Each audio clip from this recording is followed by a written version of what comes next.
there's been a new wave of repression against immigrants at the southern U.S.-Mexico border that has been launched by Texas Governor Greg Abbott, called Operation Lone Star, which is, you know, possibly the dumbest and most gaudy name that he possibly could have come up with, but very appropriate for this kind of bullshit.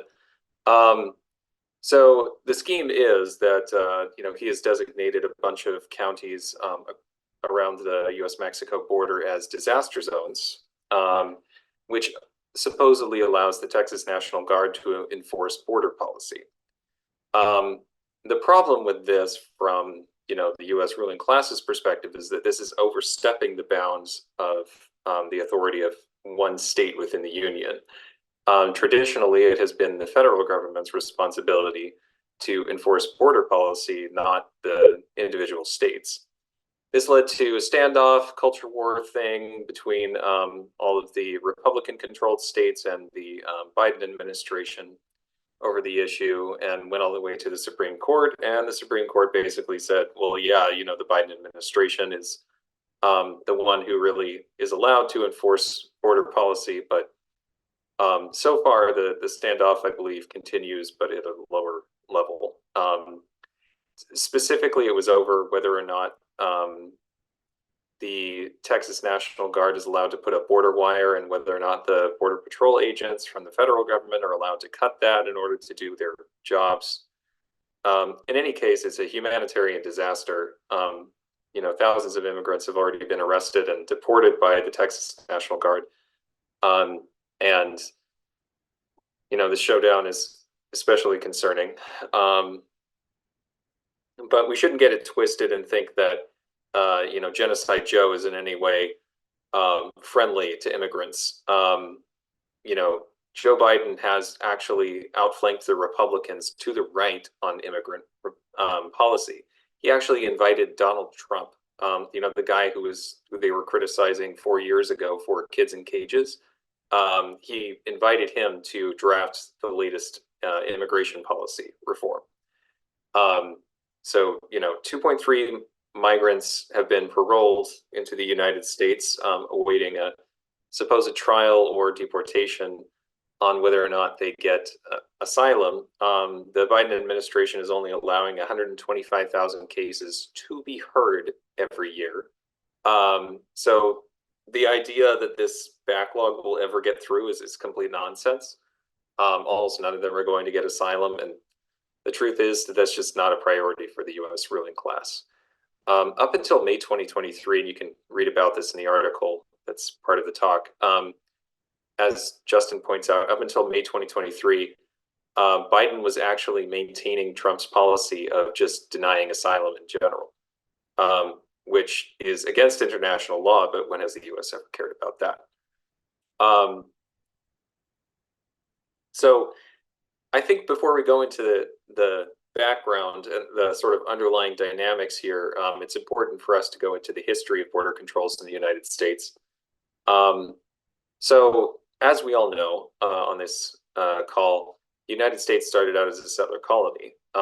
And at those times, and in the beginning, there were no real border restrictions. Citizenship was conferred to any free white person. And this was basically the situation all the way up until the late 1800s. With the abolition of slavery, Black people became citizens, technically, although their rights were never fully respected. And with the Dawes Act of 1887, Native Americans were given U.S. citizenship, provided that they agreed to peacefully relocate to reservations. What a deal. Towards the end of the 1800s, you have things like the Chinese Exclusion Act and the Immigration Act of 1924, several years later, that sort of set the landscape for the immigration regime that we have today, which is based on quotas and visas, and only certain people with a certain amount of melanin in their skin get an easy time getting into the United States, and everybody else, has to deal with immigration officers down their throats all the time. one important economic dynamic, I think, to explain the repression specifically against Latin Americans and people from the south of the U.S.-Mexico border, um, is that the U.S. around the late 1800s and early 1900s was transitioning away from small plot farming into industrial farming. And industrial farming requires a more stable workforce and allows for a greater amount of exploitation. So, agricultural work has never been a highly paid or respected profession in this country.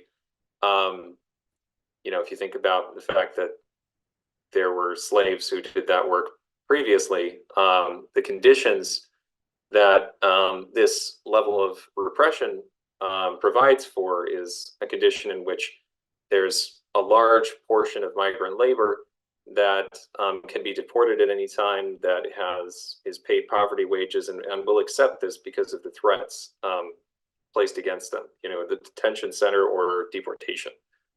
Another important dynamic that I think, unfortunately, we don't have a whole lot of time to get into is that the United States domestic population, the birth rate has declined. And this is, for many reasons, the increased cost of living, the stagnant wages. But, in order to maintain economic growth, the working population needs to continue to expand. So how do they deal with that? They need to get more immigrants into the United States. So, it might seem a little bit strange or counterintuitive that capitalists would love to enforce borders against people when they have this need for so much labor. Like on the one hand, a corporation wants more people to work for them so they can produce more stuff and make more money, right? But on the other hand, they want them to do it as cheaply as possible. And so this is the result. Border restrictions are not about keeping workers out. And that's something that we need to, explain to people, that on the whole, ICE knows that it cannot deport 11 million people. That's simply not possible. The purpose of this is to create a compliant and easily exploited workforce. Immigrants are in an incredibly precarious position. If they're fired, if they, have immigration called upon them, if they're undocumented, they can be thrown out of the country at any time. And even if you have a legal visa, unless you have a green card, you have to find a new job after being fired within either 60 to 90 days, depending on the type of visa that you have. Otherwise, you'll be deported. And that is a crazy amount of power to give your employer. I mean, imagine your entire life. Maybe you have kids, your whole family's here. You've been here for 10 years. You get fired, and now you have to go back to India or Mexico or whatever. That's you'll do anything to keep your job. Another point to emphasize here is that immigrants are cheaper in a certain sense, even if they're paid the same than U.S. workers, because the U.S. ruling class didn't have to pay for their education, their housing, their medical care, to get them up to being a fully functional adult. The U.S. just gets to pluck them from other countries after that country has already spent all the money to house and feed and clothe and educate them. And they get a fully functional worker to exploit for however many years until they're done with them. And then maybe they'll let them stay if they somehow manage to get a green card. The picture here is the flow chart that explains how to get a green card. The little green boxes there are the endpoints. So simple, right? So another point to talk about is, why do people migrate in general from Latin America? I think a lot of people just have this de facto assumption that life in Latin America must be terrible and always, and that it's always just going to be better in the United States. But why? Like, if you really think about it, these people are leaving behind everything they know for an uncertain future. And they're not stupid. They must know that moving to the United States in a place that is completely foreign, um, they're not going to have like a big fancy job in a big fancy house. That's just not how it works. Um, there's no way that they all think that. Well, the reason is that US imperialism goes into their countries and destroys their livelihoods, basically. If you think about like Justin Akers Chacón talks about this in The Border Crossed Us about the deindustrialization of Mexico. Unfortunately, we'll get into it in the discussion, but basically, the United States goes in, it sets up shop with its own corporations and destroys the local industry, which causes massive unemployment and destroys the ability of the local workers to make a living.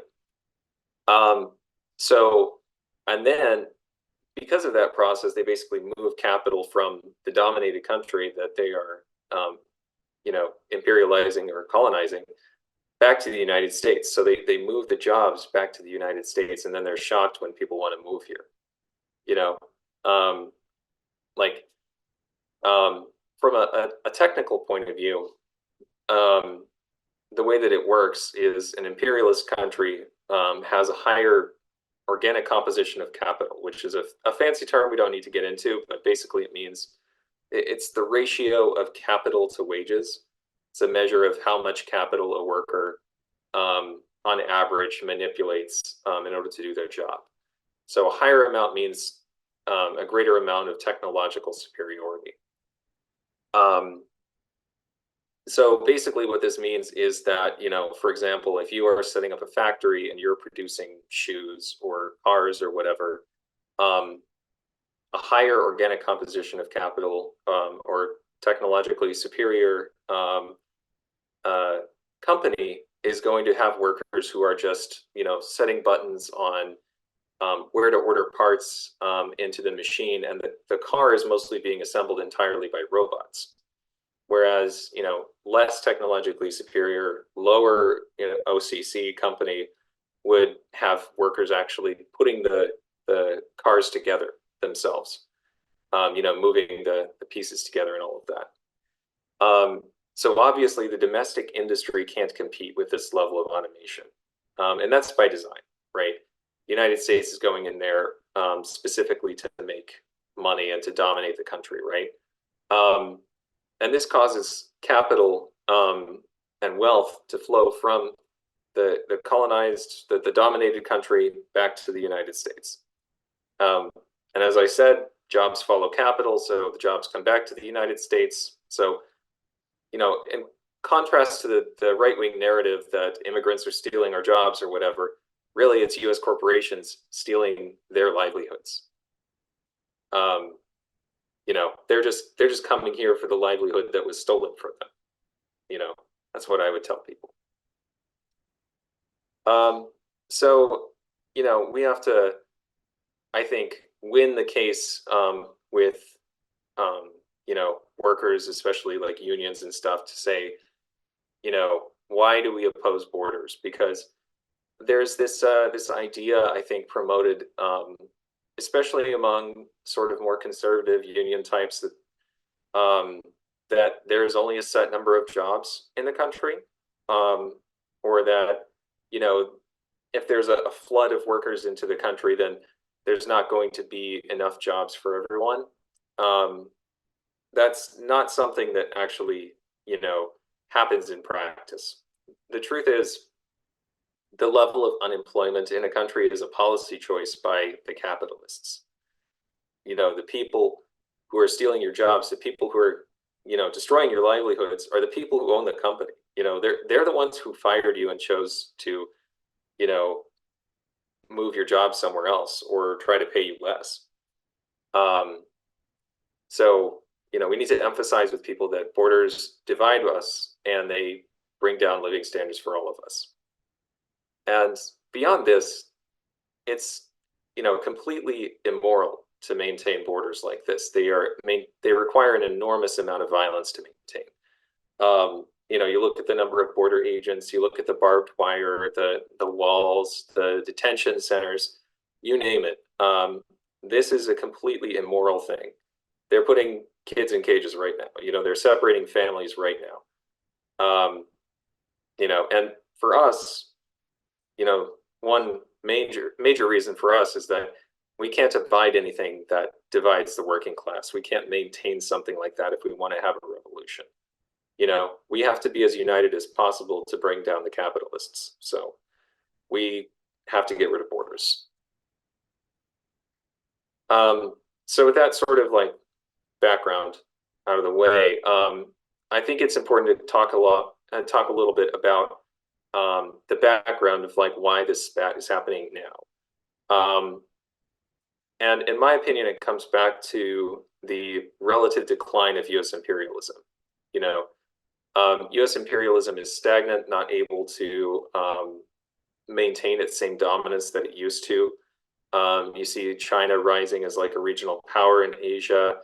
They haven't been able to push back Russia and Ukraine nearly as much. And so what this creates is, if you think about it, the capitalists have to constantly grow just to stay in place, right? That growth has to come from somewhere. And if they're not able to extract that growth from other countries, if they're not able to extract that growth from the working class, then they're going to have to start extracting that growth from each other. And that starts to fuel conflict between them, obviously. So the division that exists now is sort of between the Biden wing, or the more centrist traditional wing of the ruling class, and the Trump wing. Basically, the Biden wing is interested in maintaining neoliberalism, maintaining their traditional alliances with England, France, Britain. Oh, well, England and Britain are the same thing, but England, France, Germany, etc. And supporting the war in Ukraine, Israel, China, containing China, etc. The Trump wing is more interested in a go-it-alone approach. They're more concerned with domestic repression, and with Latin America, they kind of see their backyard as being under threat. And that the differences between these two wings are kind of explained by which types of companies tend to support which party.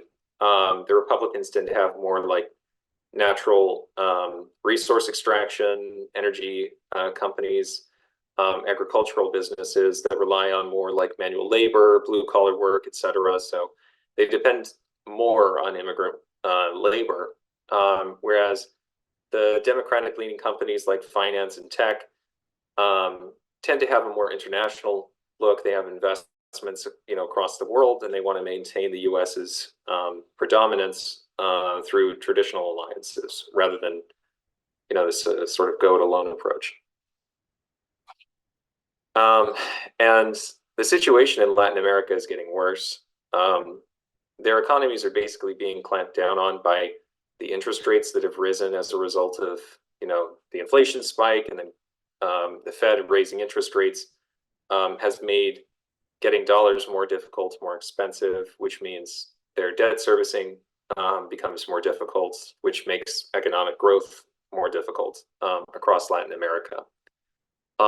And beyond that, there's just major problems caused by COVID and all of the craziness the past few years. This number here, 800% inflation, came from yesterday, annualized inflation. So, yesterday, a year ago,